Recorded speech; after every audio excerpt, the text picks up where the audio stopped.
If you work as a manufacturing facilities engineer, installing a new piece of equipment can be as complex as the machinery itself. From prep work to alignment and testing, it's your team's job to put it all together. That's why it's good to have Grainger on your side. With industrial-grade products and next-day delivery, Grainger helps ensure you have everything you need close at hand through every step of the installation. Call 1-800-GRAINGER, click Grainger.com, or just stop by. Grainger, for the ones who get it done. Consideran que este es el episodio más importante de la historia, y puede que estén en lo cierto.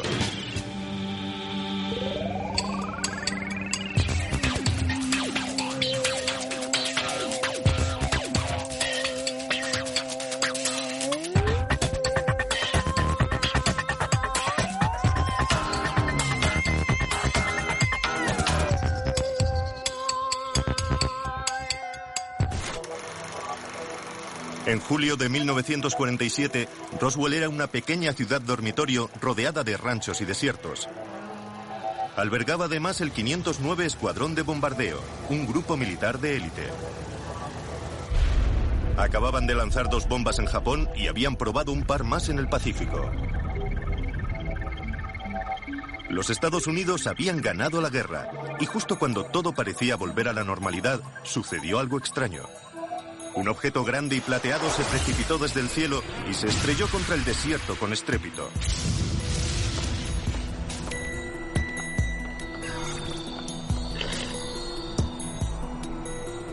Un ranchero encontró partes de lo que quiera que fuese aquello e informó a la base aérea local. Enseguida, el gobierno se interesó por el suceso y por primera y única vez en la historia del país, emitió un comunicado de prensa sobre el accidente del disco volador. Lógicamente, la noticia acaparó los titulares de toda la nación. Titulares del 8 de julio de 1947. Se ha encontrado un disco volador, la gran historia del año. ¿Qué es y a quién pertenece el platillo volante?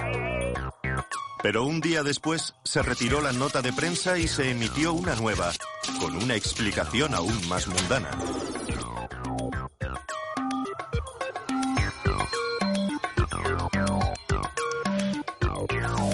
Precisamente en esas 2 notas de prensa está todo el jugo de esta historia. Un día hablan de la guerra de los mundos y al día siguiente no es más que un globo meteorológico. Así que los vecinos de Roswell volvieron a ocuparse de sus granjas y la vida siguió su curso.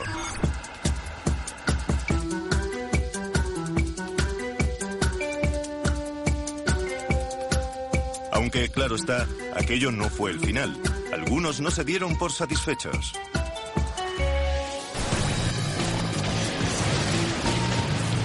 Nunca habríamos oído hablar de Roswell, ni habría salido en las pantallas de televisión, de no ser por el encuentro casual de 2 hombres en 1978. Jesse Marcel, un militar retirado, y Stanton Friedman. De día, un respetable físico,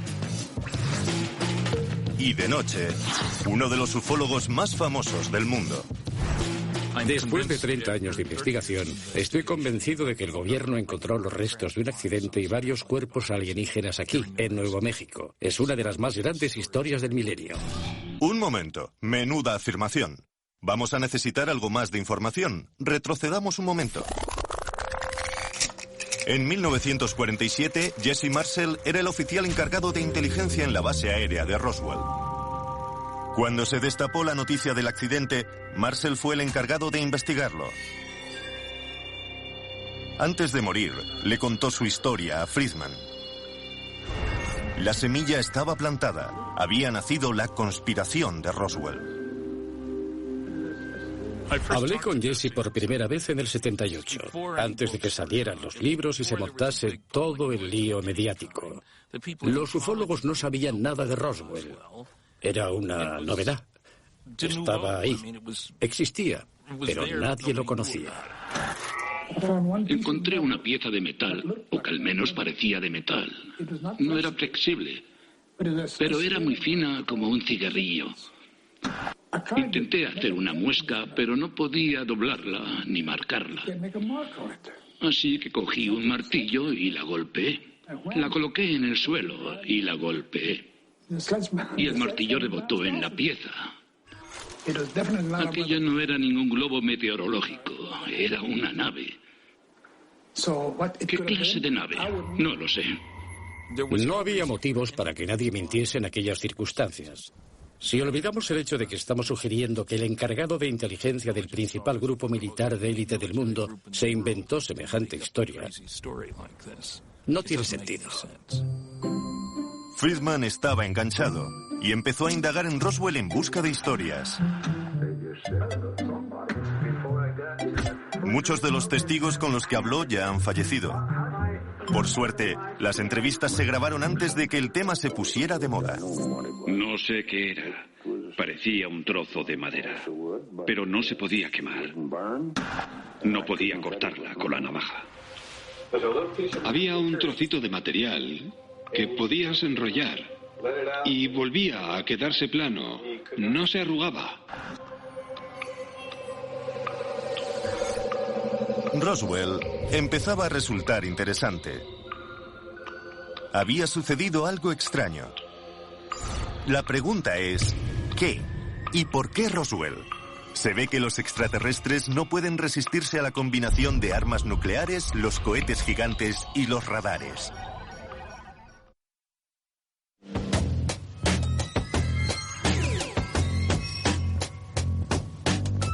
Sucedió algo extraño en Roswell, eso lo sabemos. Como también sabemos que ninguno de nosotros habría oído hablar de ello si Stanton Friedman no hubiese conocido a Jesse Marcel. Marcel le habló a Friedman del platillo volante que se estrelló en Roswell. A partir de ahí, Friedman desarrolló una teoría. A finales de la Segunda Guerra Mundial, cualquier alienígena inteligente que nos visitase podría deducir a partir de 3 señales que los tontos de los terrícolas y su sociedad primitiva acabarían por molestarles, porque su principal actividad era la contienda tribal. Aquellas 3 señales eran las armas nucleares, los cohetes V2 y un potente radar. ¿No es increíble que en julio de 1947 el único lugar del planeta donde se podían estudiar las 3 tecnologías fuese el sureste de Nuevo México? En su teoría, Friedman desarrolló la habilidad de saber lo que pensaban los extraterrestres. Pero si hubo un platillo volante en Roswell, no aterrizó, se estrelló. Y por lo que sabemos, bien podría estar de camino a Mercurio, por poner un ejemplo. Fuese cual fuese su destino, nunca llegó, y a nosotros nos quedó el misterio. Solo queda una persona viva que tuvo en sus manos un pedazo del ovni siniestrado. Y no es el típico amante de las teorías conspiratorias, sino un cirujano de vuelo del ejército estadounidense. Se pueden descartar las demás explicaciones. ¿Qué nos queda entonces? Una nave extraterrestre. Es la explicación más excéntrica, pero también la más sencilla.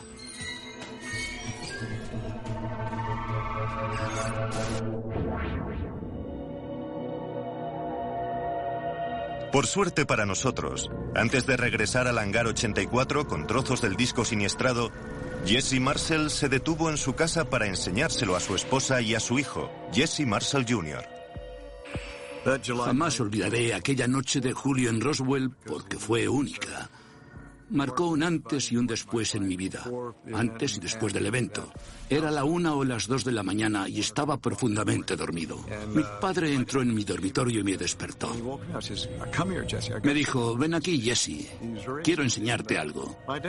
Estaba entusiasmado y mi padre no era muy dado a ello, así que me resultó extraño. Me di cuenta de que fuera lo que fuese, era muy importante. Fue a despertar a mi madre y colocó unos restos en el suelo de la cocina. Nos dijo, esto es material de un platillo volante. Luego había una especie de fragmentos de viga en I y en la superficie tenían lo que parecían jeroglíficos. Y pensé, ¿qué es esto? Marcel y su padre mandaron recrear aquellos trozos tal y como los recordaban para poder enseñar al mundo lo que vieron aquella noche. En la cara interna de esta vigueta están los símbolos. El que mejor recuerdo es el que había en un extremo, porque pude asociarlo con objetos que conocía, como una foca haciendo equilibrios con una pelota en el morro. Pero el significado de estos símbolos escapa a mi débil mente. A lo mejor dice, no tires de la cadena con gravedad cero o algo así.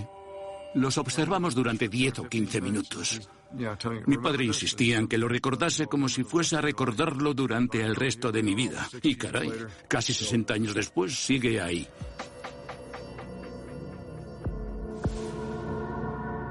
Como su padre, Jesse Jr. se alistó en el ejército y es cirujano de vuelo desde hace 40 años. Este año solo tiene 2 semanas de vacaciones y ha decidido venir a Roswell a seguir los pasos de su padre. Fue aquí, al hangar 84, donde su padre trajo aquellos restos. Por lo que cuenta Jesse, los militares cambiaron rápidamente los restos por otros para burlar a los reporteros. He visto fotografías de mi padre arrodillado junto a unos restos en el suelo del despacho del general Ramey. También aparece el general Dubose. Pero al observar aquel material del suelo pensé, un momento, esto no es lo que vimos en Roswell en el suelo de la cocina. Mi padre me dijo que puede que parte de los restos fuesen originales, pero la mayoría habían sido reemplazados. Por lo que deduzco, a usted no le cabe duda de que la historia del globo fue una tapadera. En absoluto. Sabíamos que la historia era una tapadera, pero la utilizamos para persuadir la curiosidad de la prensa. Supongamos por un momento que sí, se estrelló un ovni en Roswell. ¿Por qué querría encubrirlo el gobierno? Han pasado 2 años desde la Segunda Guerra Mundial. Hay mucha tensión en el mundo y la Guerra Fría empieza a calentarse. Tal vez no fuese un buen momento para admitir que no tenían control sobre su propio espacio aéreo. No me sorprendería que lo hubiesen encubierto. ¿Qué iban a decir? ¿Que los extraterrestres venían de visita? No sabemos qué quieren, de dónde vienen ni cómo operan. Pensamos que les gustaría saberlo. Un momento. La pregunta que nos hacemos entonces es, ¿por qué afirmó primero el gobierno que era un disco volador? Hay 2 posibilidades. Una, que alguien en la parte baja de la cadena de mando se emocionase y cometiese un simple error. Pero el protocolo militar detectó que un comandante del Escuadrón 509 autorizó la nota de prensa. Luego, no parece que fuese un simple error. 2. Se planificó la contradicción. Esta es la teoría. Primero admites que es un ovni, y luego se ofrece una explicación más plausible, como la del globo meteorológico. La gente se creerá antes lo del globo que lo de la nave interestelar. Aunque no es tan sencillo como suena. En primer lugar, había gente en la ciudad que sabía cosas. En segundo lugar, lanzar una nota de prensa que luego se pudiese tirar a la basura. Era una solución fantástica. La gente se tragó la tapadera.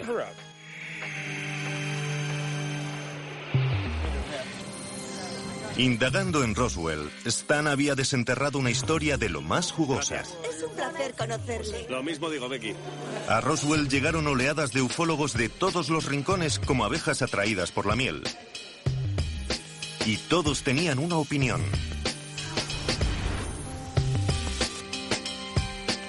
Dave Thomas es físico y matemático, además de presidente de un grupo llamado Nuevos Mexicanos para la Ciencia y la Razón.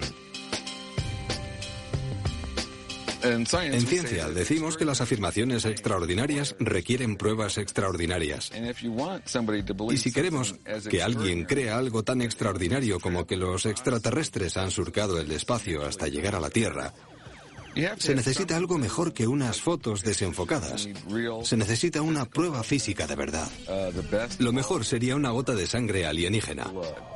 Eso sería más importante que la teoría de Darwin. No se podría saciar el entusiasmo científico por tal historia. Y no ha sido el caso, porque los extraterrestres todavía no nos han visitado. Puede que suceda algún día, pero todavía no ha pasado. Entonces, ¿cómo se explica esto? Algunos creen que lo que cayó en Roswell fue más que un simple disco. Tom Carey y Don Smith son expertos ufólogos. Han dedicado más de 20 años a esta historia y están convencidos de haber descubierto la verdad. Lo que se estrelló en Roswell no era de este planeta. Nos lo han confirmado montones de testigos que vieron el accidente y a los tripulantes fallecidos.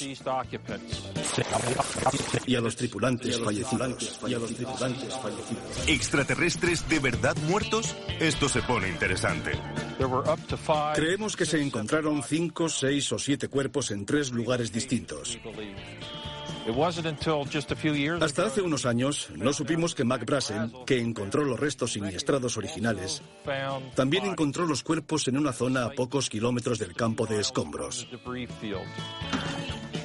¿Cómo lo saben? Tom y Don hablaron con testigos y con sus hijas, hermanos y nietos. Todos describieron cosas extrañas pero similares. Creo que aunque solo sea por la coherencia en las afirmaciones de los testigos, hablamos incluso con un oficial retirado que comentó: os aseguro que no eran de Texas.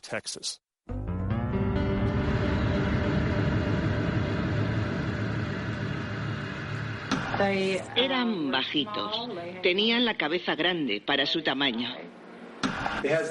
Tenían la cabeza grande, más grande por arriba y estrecha por abajo. Su cabeza era mucho más grande que el cuerpo, como desproporcionada en relación al cuerpo. Tenían los ojos muy hundidos y lo más increíble es que el cráneo era flexible, no era un cráneo duro. Mi abuelo me dijo que tenían la cabeza muy grande y que el traje que llevaban era como... parecía de seda. Parecían humanos, pero no eran como nosotros.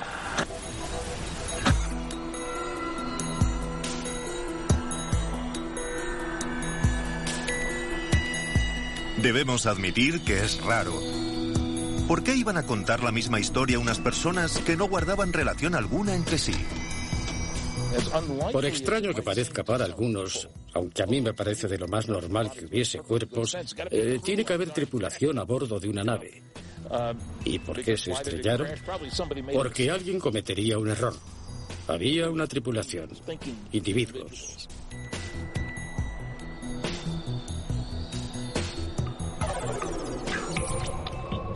Imagine que realmente ha visto una forma de vida alienígena. ¿Por qué esperar 30 años para contarlo? Yo diría que es una historia tremenda como para callársela, a menos que le hubiesen amenazado. Me dijo que yo no había visto nada, que no había habido ningún accidente. Le dije: mire, señor, soy un civil y no puede hacerme nada. Y me respondió: sí que podemos, señor.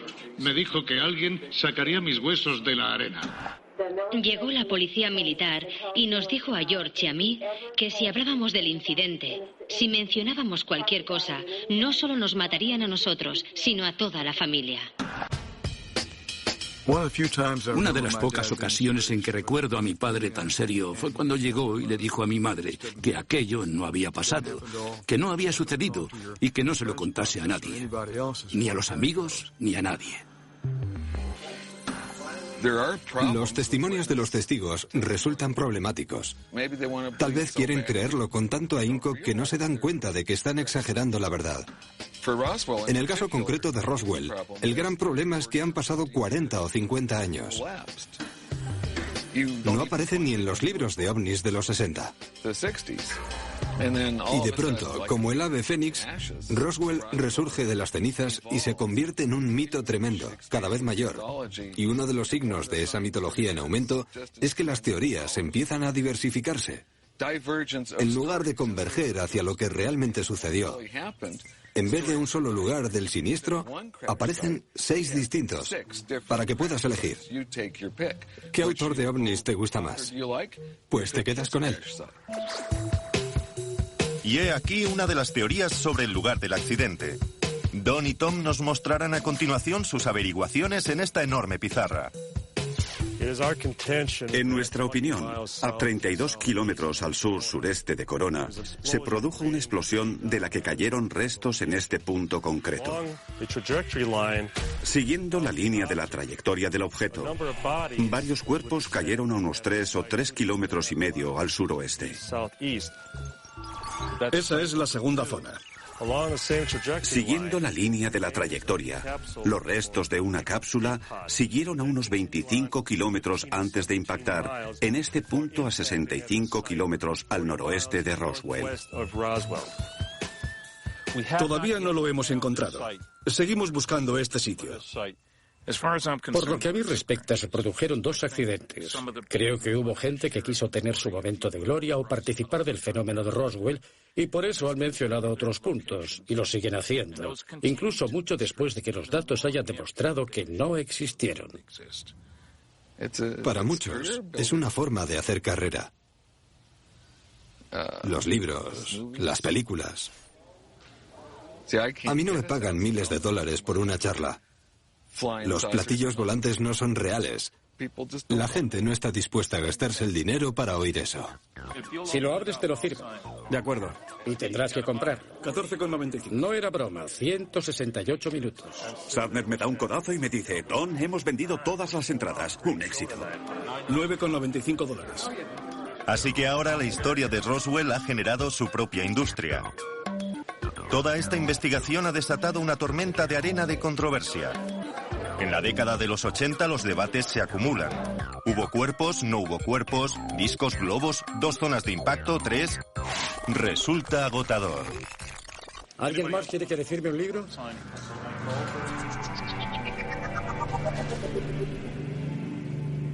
Pero entonces sucedió algo realmente sorprendente. A principios de los 90, el gobernador de Nuevo México está tan desbordado por las llamadas que solicita a las fuerzas aéreas que expliquen lo sucedido en Roswell. ¿Y saben qué? El gobierno respondió. Hechos y ficción en el desierto de Nuevo México no es precisamente una lectura ligera. Tras invertir miles de dólares y emplear a 30 agencias gubernamentales durante 2 años, las fuerzas aéreas terminaron un informe de 975 páginas donde se afirma que lo que realmente impactó en Roswell fue un proyecto secreto llamado Mogul. ¿Qué es Mogul? Pues es un globo. Llamarlos globos meteorológicos me parece una terrible injusticia. No eran simples globos. Eran unos experimentos físicos gigantes que medían 182 metros de alto y que requerían al menos una docena de globos para elevarlos. Tenían paracaídas y anillas y cuerdas. Y una de las principales características eran los curiosos reflectores de radar, hechos de un papel metálico y brillante que no se abollaba fácilmente. No dieron el cambiazo con los restos. Lo que aparece en las fotografías es lo que hubo. Eso es el incidente de Roswell.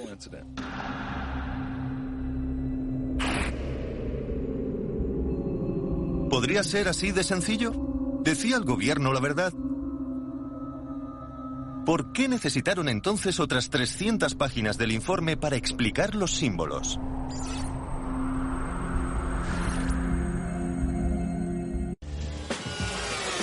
Algo se estrelló a las afueras de Roswell. El ejército estadounidense dice que fue un globo meteorológico llamado Mogul, de lo que da buena cuenta el informe Roswell. 900 páginas son un volumen considerable para demostrar algo tan simple. Para algunos resulta sospechoso. El proyecto Mogul es una falacia, sinceramente. Todo lo que mencionan es incorrecto. Las características del material que los testigos describen y que se encontró en el campo no concuerdan. Mogul tenía componentes de láminas de metal que hasta un niño podría romper, palos que podrían cortarse fácilmente. Los testigos oculares afirmaban que las vigas en I no se podían romper ni quemar.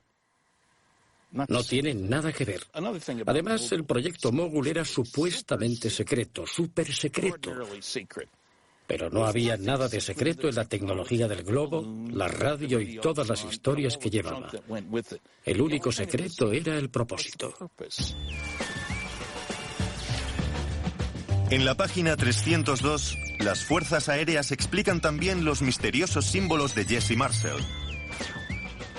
Dicen que era cinta adhesiva con flores donada por una empresa de juguetes.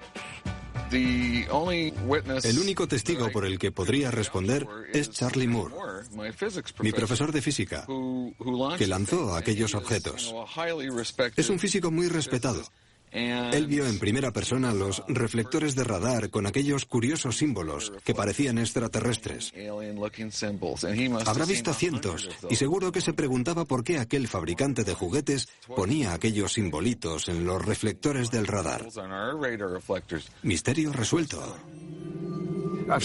He visto parte de la cinta adhesiva y es mucho más ancha y más grande y en ella aparecen flores, no esta clase de símbolos. Yo puedo comparar una cosa y otra, y eso no es lo que vimos. Punto. Pues ya está todo aclarado. ¿Se acuerdan de esto? En el mejor de los casos sería una gota de sangre extraterrestre. Sangre alienígena. ¿Y si no solo fuese sangre, sino la cabeza de un extraterrestre? Y piernas. El ser entero. Cuidado con lo que desean. Puede hacerse realidad. El infame vídeo de la autopsia a un extraterrestre. Aquí es donde comenzó todo. Detrás de mí hay unas marcas que indican el supuesto lugar del accidente del OVNI, donde se encontraron 3 cuerpos alienígenas en 1947.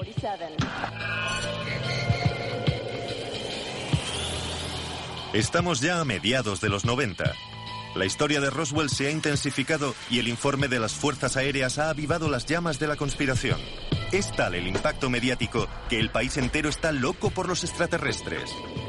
En la televisión triunfan Expediente X, Más allá del límite, Star Trek. En el cine Independence Day y Mars Attacks. No sabía lo que era, ni si alguna criatura iba a salir y venir a por nosotros. Están abduciendo a gente. Los extraterrestres vienen a visitarnos. Es hora de que la gente despierte espiritualmente. Y entonces surgió algo más. En el momento perfecto, sospechosamente. Se convirtió en una de las filmaciones más controvertidas jamás vistas en televisión. Aseguran que se trata de una autopsia real a un extraterrestre y que la criatura de la mesa se encontró en el lugar del siniestro de Roswell.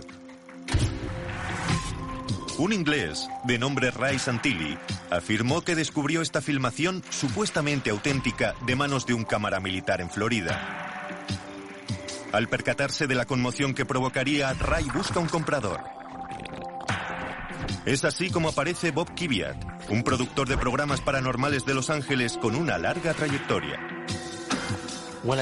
Cuando empecé a hablar con la oficina de Ray Santilli en Inglaterra, era obvio que Ray esperaba y confiaba en que alguien como yo, con experiencia en televisión y asuntos relacionados con los ovnis, contactase con él.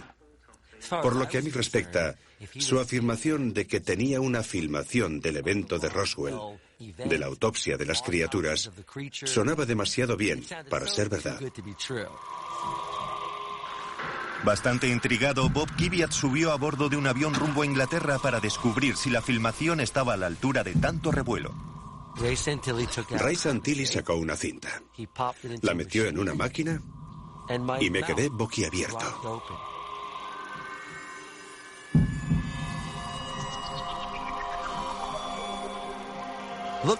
Parecía una extraterrestre preñada. Enseguida mi mente se puso a elucubrar toda clase de ideas disparatadas. Parecía una película de ciencia ficción. La escena se va desarrollando poco a poco y el resto es historia. Vi la cinta completa de la autopsia de aquella criatura, lo que ahora todos conocemos como la autopsia del alienígena. No podía cerrar la boca. No me lo creía, no sé si dije algo. Puede que dijera, sensacional, increíble. Parecía potencialmente auténtico.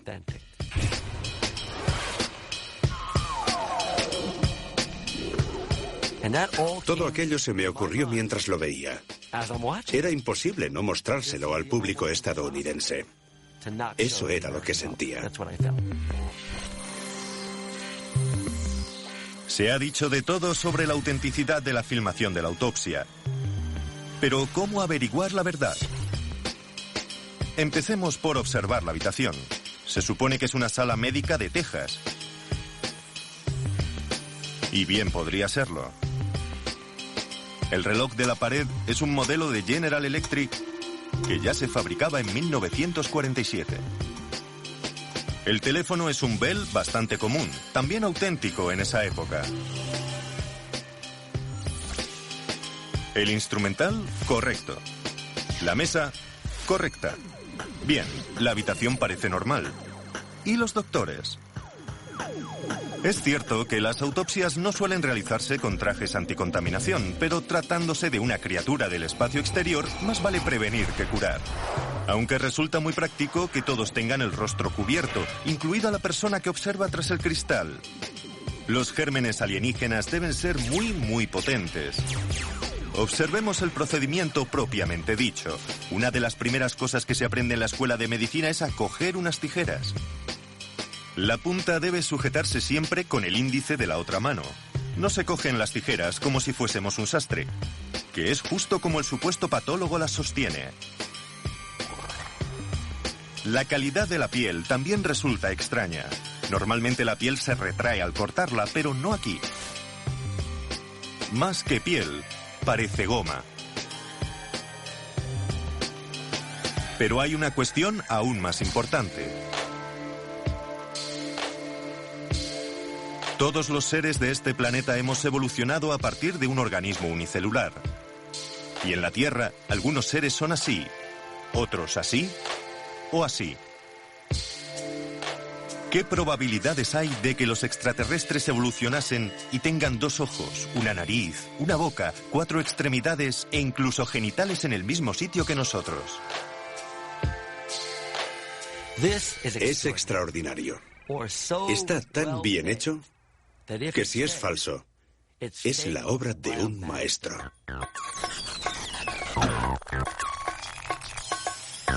¿Pero qué maestro? ¿Fue obra de Ray Santilli? ¿O acaso de un equipo de efectos especiales? ¿O del misterioso cámara? Tal vez nunca lo sepamos, porque cuando Bob Kiviat le compró a Ray la filmación, tuvo que pagar un precio. El cámara permanecería en el anonimato. Nadie volverá a contactar con él. No puedo entrevistarlo. No tengo garantías de que llegue a conocerlo como parte del documental para Fox.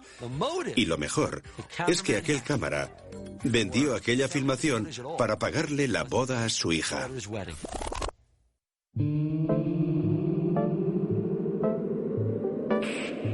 Parece que todos consiguieron lo que querían.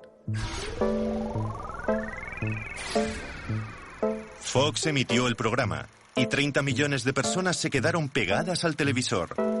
A día de hoy no hay pruebas de que la filmación sea real, pero quienes no conocían nada de Roswell ya pueden participar en el debate.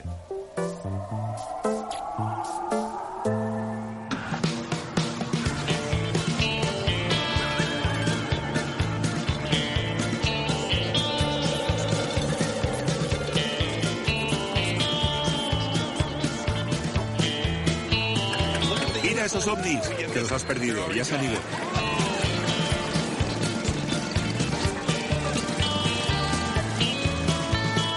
La leyenda de Roswell crecía.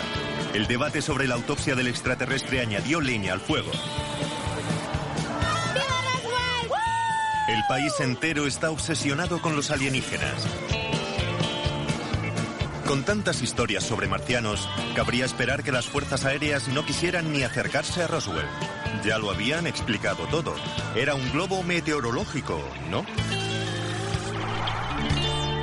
Y en 1997, las fuerzas aéreas redactaron otro informe de 300 páginas. Se llamaba el Informe Roswell Caso Cerrado. El objetivo de ese caso cerrado era explicar los cuerpos alienígenas que habían visto los testigos. Otra sencilla explicación: maniquíes de pruebas para accidentes.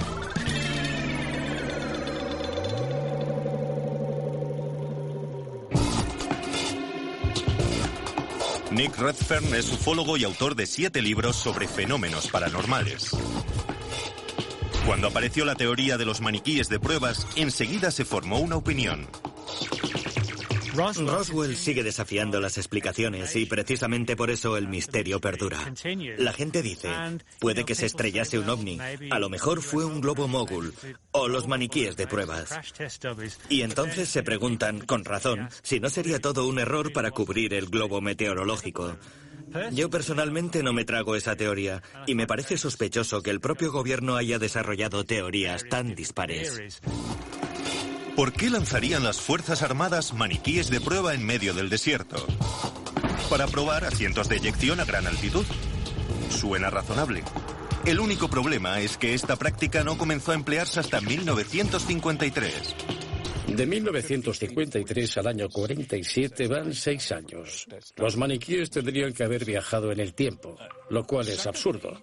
En segundo lugar, los maniquíes deberían tener la misma altura y peso que los pilotos. Los testigos nos han dicho que medían 1 metro o metro y pico. El color se describe entre verde rosáceo y verde grisáceo. Ojos sesgados. Sin nariz, solo 2 pequeños orificios, una rayita en forma de boca, 2 pequeños agujeros por oreja, sin pelo y con la cabeza en forma de huevo invertido. No discrepamos con los testigos, sino más bien con las fuerzas aéreas. Decían que eran maniquíes de madera, y según nuestros testigos, se recuperaron seres vivos. Independientemente de si la gente vio maniquíes de pruebas o alienígenas, la cuestión es, ¿por qué las Fuerzas Armadas invierten tanto tiempo y dinero en desacreditar el supuesto hallazgo de cuerpos alienígenas? Es fácil decir que cuando algo se niega con tanto ahínco, parece verdad. No hay constancia de otros casos en los que hayan invertido tanto tiempo, dinero, esfuerzo, energía y mentiras. Creo que son conscientes de que si el público se cree lo de Roswell, serán acusados de mentir, de distorsionar y encubrir la verdad. Y hay gente que no quiere oír eso. De acuerdo. Algunas personas quieren creer en el incidente de Roswell porque es una teoría de la conspiración. Y cuando se lanzan estas teorías, se retroalimentan. Y al tratar de refutarlas, lo que se hace es añadir más leña al fuego. Creo que forma parte del juego. A la gente le encanta tirar del ovillo. Y es una historia, digamos, atractiva. Aquí llega el extraterrestre más creíble, el número 8. Roswell es la meca del movimiento ovni. No cabe duda de que las fuerzas aéreas han contribuido a avivar las llamas de quienes hablan de teorías conspiratorias. ¿Pero acaso eso nos permite comprender mejor qué sucedió realmente? Por desgracia, no. Y puede que esa sea la cuestión. Sospecho que tal vez algunas de las historias y teorías contrapuestas se han lanzado o se han tapado. Se hicieron a propósito, simplemente para confundirnos. ¿Y si todo el debate sobre discos, globos, mogul, símbolos en cinta adhesiva, cuerpos y maniquíes hubiese sido deliberado? Si distraemos al público con extraterrestres, será más fácil ocultar la verdad. Volvamos al principio. Recordemos dónde empezamos.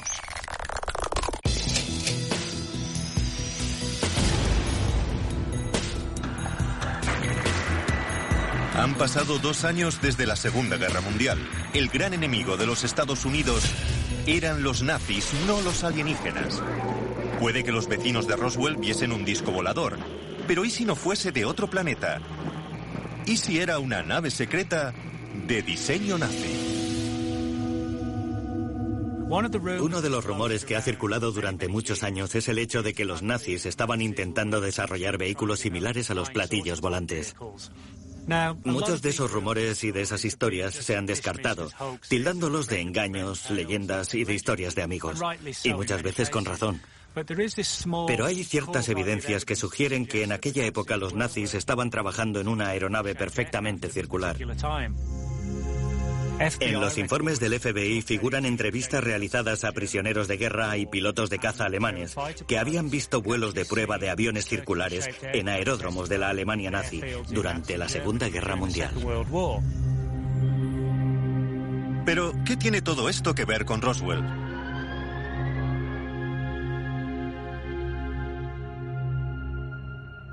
Los mismos científicos que puede que realizaran vuelos de prueba con estas naves en forma de platillo fueron traídos secretamente a Estados Unidos bajo el inofensivo nombre en clave de Operación Paperclip. La Operación Paperclip es un proyecto que comenzó en la fase final de la Segunda Guerra Mundial para traer científicos nazis y colaborar con Estados Unidos en el conflicto bélico.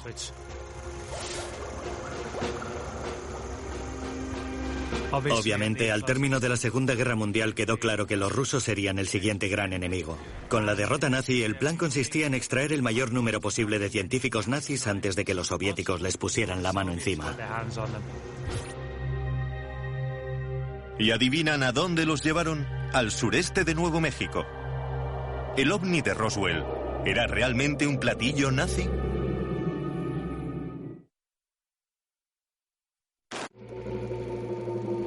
¿Y si lo que impactó no fue un balón meteorológico como afirma el ejército estadounidense? Ni un ovni, como afirman los ufólogos. ¿Y si fue una nave nazi? La Operación Paperclip era una operación secreta para traer a científicos nazis al desierto de Nuevo México. Uno de los principales motivos por los que la Operación Paperclip era clasificada y se consideró controvertida es porque muchos de los científicos que trajeron no eran solo científicos alemanes a los que los nazis habían obligado a trabajar para ellos. Algunos eran nazis ardientes. Y lógicamente, el hecho de emplear a la élite científica nazi a finales de la Segunda Guerra Mundial era algo que muchos no solo considerarían controvertido, sino inapropiado.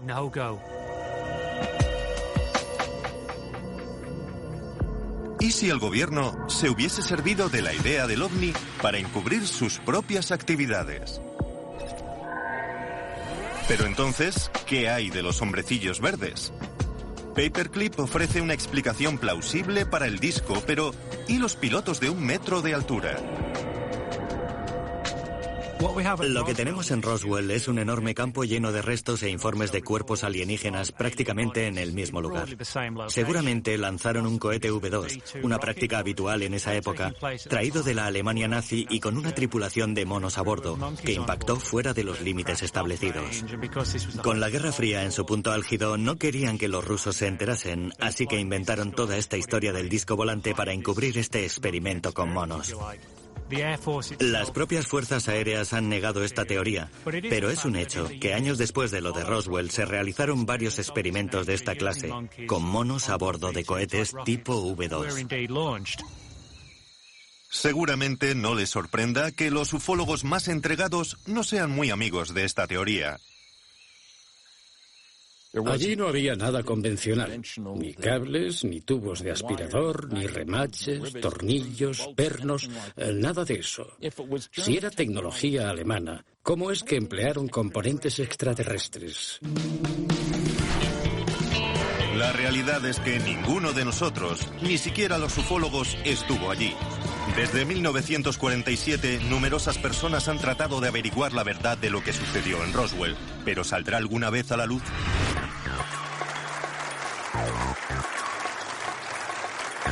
¿Cómo podría clasificarse? Toda la escena política se ha convertido en un combate de lucha libre. No era más que un estúpido globo que puedes... En cierto modo, ni siquiera importa si llegaron a aterrizar los extraterrestres. Roswell prospera y nada evitará que los creyentes sigan creyendo.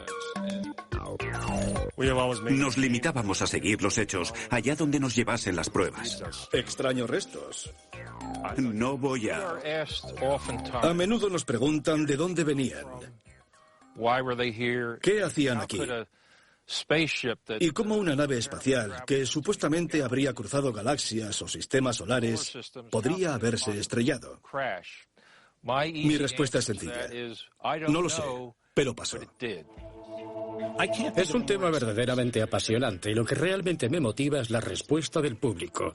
Sí, tengo mis críticas dentro de la ufología, pero si descubres algo nuevo, tienes la responsabilidad de hablar de ello, y eso hago, hablar. Creo que lo único que podría convencer a personas como Stanton Friedman y todos los que creen en ovnis de verdad sería que llegasen los extraterrestres, aterrizasen en el jardín de la Casa Blanca, dijeran: Klaatu Barada Nikto y añadieran: mirad, no tenemos nada que ver con Roswell.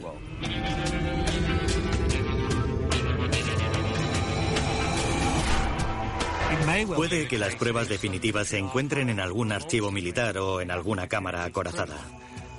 Y tanto si sale a la luz como si no, seguiré creyendo que en Roswell se produjo un acontecimiento de gran importancia y muy controvertido.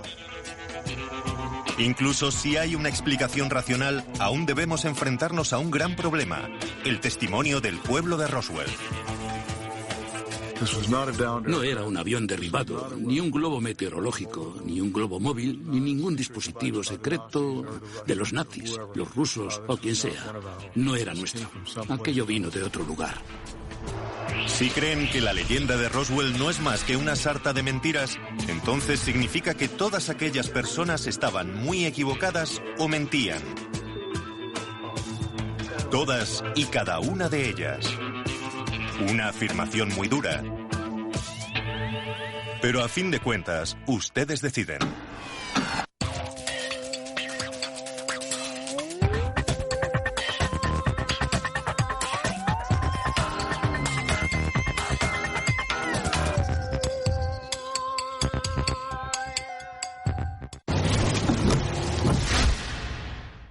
Plan on flying?